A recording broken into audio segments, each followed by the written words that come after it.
What's up guys? Today I've got my hands on the H96 Max M9. Roll the intro.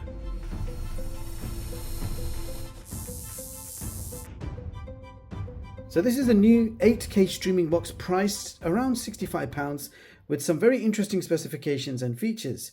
But first of all, inside the box you will find a user manual. We have an HDMI cable included along with a power supply, and I'll give you a close-up of the voltage information. A nice looking Bluetooth remote control included. So this is a hybrid remote, it's infrared and Bluetooth, and it's powered by two AAA batteries. And last but certainly not least, the TV box itself. Very interesting design and choice of colors. I do think it looks quite funky. So let's go ahead and run through the specs. So this TV box is powered by the Rockchip RK3576 Octa-core clocked at 2.2 GHz.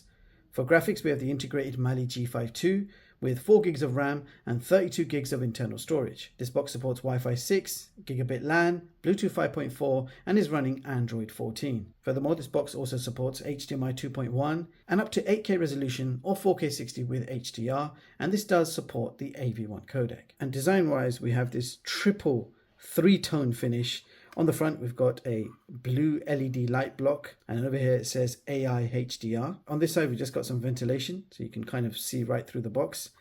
On the back, you've got headphone jack, power socket, SPDIF audio. We've got a Gigabit LAN, HDMI 2.1, USB 3, USB 2, and if we keep going, there is nothing on this side, and that brings us back to the front. And here is a quick look at the bottom of the box. So first of all, I ran a boot up speed test, and you can see the results on screen on how long it took to load to the home screen from a cold start.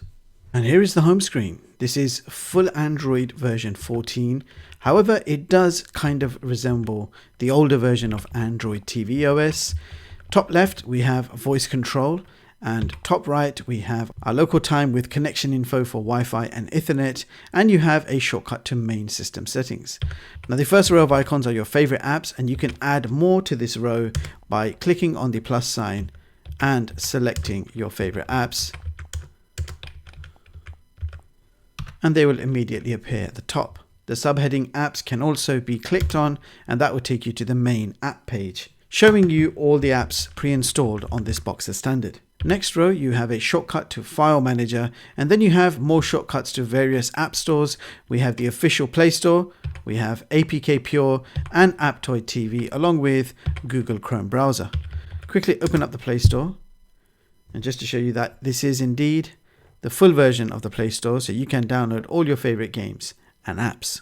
And the last row, you have a shortcut to cleanup, which basically refreshes the RAM to make the system operate smoother. You then have screen mirroring apps such as Wi-Fi display to mirror your Android devices, and you have AirScreen, which enables AirPlay to mirror your iOS devices, followed by DLNA and upgrade firmware. Now, if we head over to the main system settings, go to device preferences and check out the system storage info. You already know that this box has 32 gigs of internal storage, from which there are 23 gigs free to use. And if we have a quick look in about, you can see Android TV OS version 14. So for some strange reason, this box thinks it is running Android TV OS version 14, which is interesting. Okay, so now let's check out some of the features. Under decode and bitstream, you'll find all the audio formats that are supported. Under display and sound, we've got text scaling, match content, frame rate, and I'll quickly show you the options there. You've got seamless, always and never. Advanced display options, you've got allow game mode, which is already activated, and then you've got format selection, show formats, and you can see HDR10 is enabled, and disabled formats are Dolby Vision, HDR10 Plus and HLG, and that is because we are not connected to a Dolby Vision compatible screen. And under inputs, we have HDMI CEC control, which is activated by default, and you can see all your options here. We've got screensaver, shut off timer, we've got developer options which are already active, so I didn't activate that myself, that was already done for you. Location, restart, and then advanced settings, you've got default launcher and performance dialog. You can see an overlay appearing on the left, showing you some system info, metrics, etc. I'm going to leave that off for now. Now let's go and check out the system apps. Here are all the apps available on this box as standard. I've not actually installed anything yet, And you can see we've got quite a few to get you started, including YouTube, Netflix, Amazon Prime Video. We've got APK Pure, Aptoide TV, and the Google Play Store, all pre-installed, ready to use. Now, the first thing I usually test is screen mirroring. So starting off with Wi-Fi display, which is screen mirroring for Android devices. So I'm testing this with my Poco F4 GT, and it's quite quick and easy to connect, and my Android screen mirroring works absolutely fine with minimal lag. So nice to see that working straight away. And now we're going to test out AirScreen, which is screen mirroring for your iOS devices. And you can see my iPhone 14 Pro screen has been mirrored and it's working really well, again with minimal lag. So this box will give you screen mirroring for both Android and iOS. Alright, so now it's time to play some 4K video samples from a USB drive, and I'll be doing this with the pre-installed Media Center app. So starting off with the usual high bitrate Jellyfish demo, the first video is 160 megabits per second, and you can see it's playing nice and smooth with no issues. If we go back and try playing the 180 megabit per second video sample, you can see that is also playing back super smooth. Let's go back and test out the real test, 400 megabits per second high bitrate Jellyfish demo. So it started off a little bit stuttery, but it's actually playing back smooth. So no sweat at all.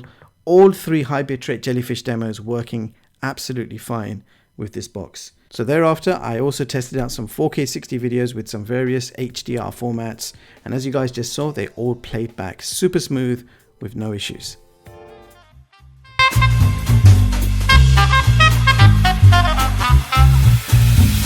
Now, while we're here, I may as well test out the AV1 codec as well and see if it can handle it. Top marks. So this box supports AV1 codec as well. So actually quite impressed with the USB playback with this box. Every single file format that I tested worked absolutely fine. Alright, so now it's time to move on to the 4K YouTube test.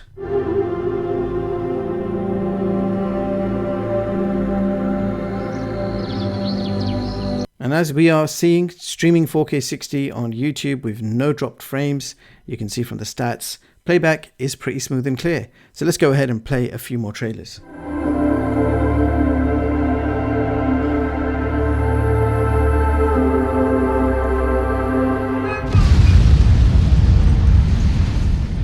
Ross, what have you done?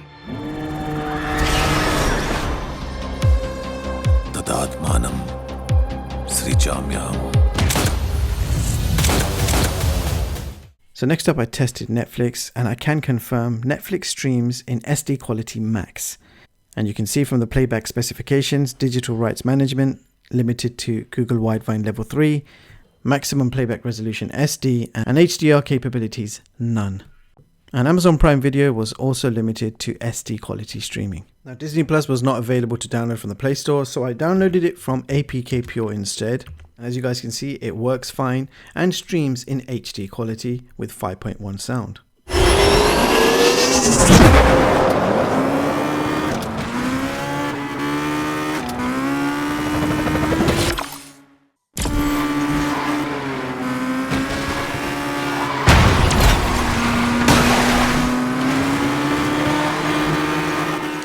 Now, for you advanced users, DRM info shows Google Widevine level 3. And here is CPU-Z, where you can check out the clock speeds, 8 cores altogether, and you can see the graphics Mali G52. So that brings us to our benchmarks, beginning with Geekbench single core score of 329 and multi-core score of 1263. And in the Antutu benchmark test, we achieved 331K. So there you have it, guys. That was the H96 Max M9. And here are my thoughts. Design and build quality are quite good. Performance is also decent, supports screen mirroring for Android and iOS, plays all 4K samples from USB including high bitrate, YouTube supports 4K streaming, Disney supports HD streaming, plays games fine, you have Wi-Fi 6, Gigabit LAN, Android 14, and this comes with a very nice Bluetooth remote control. However, there are a few caveats to consider. Netflix, Prime and Disney are limited to SD quality. HDR is not supported even though I tested on multiple displays. There is also no Dolby Vision or Atmos support, and there is no microSD expansion. And to give you a better idea of what I think of this TV box, here is my top TV box performance chart of 2024, showing you all the latest TV boxes and seeing how they compare with each other. Now the TV boxes are ranked by Antutu benchmark scores, so based on that, the H96 Max M9 takes position 3 on this chart. So that means this box will offer, no doubt, a powerful overall performance. But to give you a better idea of what I think of this box, I've also given it a rating out of 5. So this box achieves a rating of 3.5 out of 5. So having power is not enough. The features have to be equally good. This box unfortunately lets us down in the feature department, as it lacks a lot of features that you get as standard in a product like Amazon Fire TV Stick. Lack of HDR, lack of Dolby Vision and Atmos, and SD streaming on Netflix and Prime is really not acceptable as a 2024 product. I hope this video gives you a better understanding of what this thing can do. And all of that being said, if you want to see more of my latest and greatest unbiased tech reviews, hit the like button, sub to the channel, and hit the bell icon. Thank you so much for watching, and I'll catch you all in the next one. Peace.